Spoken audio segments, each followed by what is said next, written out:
Това е човек с инсулинова резистентност, а този е без инсулинова резистентност. Когато ядем въглехидрати, ориз или паста, те се разграждат до глюкоза, основният източник на енергия за тялото. Инсулинът е хормонът, който позволява на глюкозата да влезе в клетките.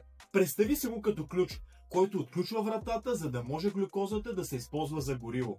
При човек без инсулинова резистентност, глюкозата влиза съвсем нормално в мускулите и черния дроб, където се съхранява като глюкоген, готова енергия за тренировки и ежедневни дейности. Когато тренираш, тялото използва гликогена и трябва отново да го зареди, за да има отново енергия и без да има нужда да складира мазнини. При инсулинова резистентност ключът вече не отключва добре вратата и за това глюкозата остава в кръвта, а клетките остават гладни, въпреки че кръвната захар е висока.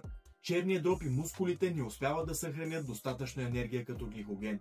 И когато тези депа са празни, а глюкозата все още е висока, тялото насочва излишъка към съхранение в масните клетки, най-често около корема. А понеже клетките не получават енергията, от която се нуждаят, мозъкът изпраща сигнал, че си гладен. И така ядеш отново и цикълът продължава пак и пак. А решението – силовите тренировки. Когато мускулите работят, те използват глюкозата директно за енергия и активират транспортните механизми, които правят клетките отново чувствителни към инсулин. Колкото повече мускулна маса имаш и колкото повече тренираш, тялото толкова по-лесно изтегля глюкозата от кръвта и по този начин складираш все по-малко мазнини. И ако добавиш към силовите тренировки калориен дефицит, правилно хранене и достатъчно сън, отслабването при инсулинова резистентност става напълно възможно. Последвай ме за още полезна информация.